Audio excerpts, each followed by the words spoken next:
പ്രിയമുള്ളവരെ, നമ്മുടെ maths ഒളിമ്പ്യാഡിൻ്റെ result വന്നു. മാത്സ് ഒളിമ്പ്യാഡിൻ്റെ രണ്ടാം ഘട്ടമായിട്ടുള്ള ഇൻ്റർനാഷണൽ മാത്സ് ഒളിമ്പ്യാഡിൻ്റെ റിസൾട്ട് വന്നപ്പോൾ കേരളത്തിൽ നിന്ന് 37 കുട്ടികൾ ക്വാളിഫൈഡ് ആയപ്പോൾ അതിൽ 30 കുട്ടികളും പാലാ ബ്രില്യൻറ്റിൽ പഠിക്കുന്ന കുട്ടികൾ തന്നെയാണ്. ഈ 30 കുട്ടികളും നമ്മുടെ ഇവിടുത്തെ ബ്രില്യൻ സ്റ്റഡി സെൻറ്ററിൻ്റെ ഫൗണ്ടേഷൻ കോഴ്സിലൊക്കെ അറ്റൻഡ് ചെയ്ത് മുന്നോട്ട് വന്നവർ തന്നെയാണ്. അപ്പം മാത്സ് ഒളിമ്പ്യാഡ് എന്ന് പറയുമ്പോൾ നമുക്ക് 8ാം ക്ലാസ് മുതൽ 12ാം ക്ലാസ് വരെയുള്ള കുട്ടികൾ ഒരൊറ്റ ക്വസ്റ്റ്യൻ പേപ്പറിൽ ഒരൊറ്റ സിലബസിൽ പരീക്ഷ എഴുതി ആണ് ഇതുപോലത്തെ ഏറ്റവും നല്ല മിന്നുന്ന വിജയം കരസ്ഥമാക്കിയത്. അപ്പോൾ എല്ലാവർക്കും ഈ വിജയം കരസ്ഥമാക്കിയ എല്ലാ പ്രിയ കുട്ടികൾക്കും ബ്രില്യൻറ്റ് ഫാമിലിയുടെ പേരിൽ പ്രത്യേക അഭിനന്ദനങ്ങൾ.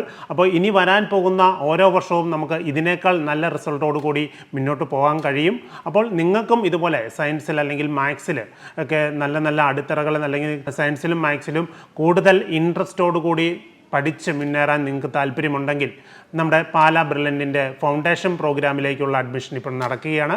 ഇപ്പോൾ ഈ വർഷം 5ാം ക്ലാസ് മുതൽ 9ാം ക്ലാസ് വരെ പഠിക്കുന്ന കുട്ടികൾക്ക് ഇപ്പോൾ നമ്മുടെ ഫൗണ്ടേഷൻ പ്രോഗ്രാമിലേക്ക് അപ്ലൈ ചെയ്യാം.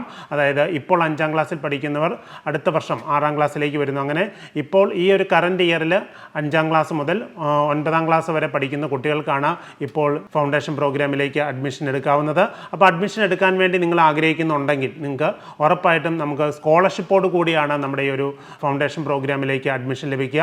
അപ്പോൾ അതിനുവേണ്ടിയുള്ള ഒരു ടെസ്റ്റ് ജനുവരി 26 തീയതി കേരളത്തിലെ വിവിധ സെൻറ്ററുകളിലും അതുപോലെ ദുബായിൽ ഒക്കെ വെച്ച് നമ്മൾ ഓഫ്ലൈനായിട്ട് പരീക്ഷകൾ നടത്തുന്നുണ്ട്.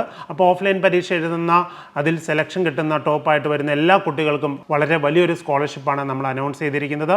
ഇനി നമുക്ക് ഓഫ്ലൈനായിട്ട് എഴുതാൻ സാധിക്കുന്നില്ല എങ്കിൽ നിങ്ങൾക്ക് ഓൺലൈനായിട്ട് എഴുതാനുള്ള സൗകര്യം ജനുവരി 26 നമ്മൾ ഒരുക്കുന്നുണ്ട്. അപ്പോൾ ഇന്ന് തന്നെ നിങ്ങൾ brilliantpala.org എന്ന് പറയുന്ന സൈറ്റിൽ കയറി അപ്ലൈ ചെയ്യുക. കാരണം അതിൻ്റെ മോക്ക് ടെസ്റ്റുകൾ ഈ ജനുവരി 26 മോക്ക് ടെസ്റ്റുകൾ നമ്മൾ ഇപ്പോൾ കണ്ടക്ട് ചെയ്തുകൊണ്ടിരിക്കുകയാണ്. അപ്പം നമുക്ക് ഓരോ മോക്ക് ടെസ്റ്റുകളും എഴുതി നമ്മൾ ഓരോ സബ്ജക്റ്റിൽ നമ്മൾ എത്രത്തോളം അടിത്തറ പാകിയാണ് മുന്നോട്ട് പോകേണ്ടത് അല്ലെങ്കിൽ നമ്മുടെ അറിവില്ലായ്മകൾ എവിടെയൊക്കെ ഉണ്ടെന്ന് മനസ്സിലാക്കി 26 അതായത് ഫൈനൽ ടെസ്റ്റിൽ ഏറ്റവും നല്ലൊരു വിജയം കരസ്ഥമാക്കി തന്നെ നമുക്ക് പോകാൻ സാധിക്കും. അപ്പോൾ മക്കളെ, നമ്മൾ ഇതുപോലത്തെ നാൾക്ക് നാൾ കഴിയും തോറും നമ്മുടെ ഇന്ത്യ മഹാരാജ്യത്ത് അല്ലെങ്കിൽ ലോകത്തിൽ തന്നെ ഇതുപോലത്തെ പല പല കോമ്പറ്റേറ്റീവ് എക്സാമുകൾ നമ്മുടെ മുന്നിൽ വരുന്നു. അപ്പോൾ അതിനുള്ള ഒരുക്കങ്ങൾ നമ്മൾ ഇതുപോലെ നേരത്തെ തന്നെ തുടങ്ങണം. അപ്പോൾ നിങ്ങൾക്കുള്ള അവസരം ഇതാ വന്നിരിക്കുന്നു. നമുക്ക് ജനുവരി 26 തീയതിയാണ് നമ്മുടെ സ്ക്രീനിങ് ടെസ്റ്റ് വരിക. അപ്പം നിങ്ങൾ ഇന്ന് തന്നെ കയറി brilliantpala.org എന്ന് പറയുന്ന സൈറ്റിൽ ഇന്ന് തന്നെ കയറി അപ്ലൈ ചെയ്യുക. കൂടുതൽ വിവരങ്ങൾക്ക് താഴെ കാണുന്ന നമ്പറിൽ കോൺടാക്ട് ചെയ്യുക. Okay, thank you. എൻട്രൻസ് സംബന്ധമായ വാർത്തകളും അപ്ഡേഷനുകളും ഏറ്റവും വേഗം ആധികാരികമായി അറിയാൻ ബ്രില്യൻ സ്റ്റഡി സെന്റർ പാല യൂട്യൂബ് ചാനൽ സബ്സ്ക്രൈബ് ചെയ്യുക. ബെൽ ഐക്കൺ അമർത്തുക. ഈ വീഡിയോ മറ്റ് സുഹൃത്തുക്കളിലേക്കും ഷെയർ ചെയ്ത് നൽകുക.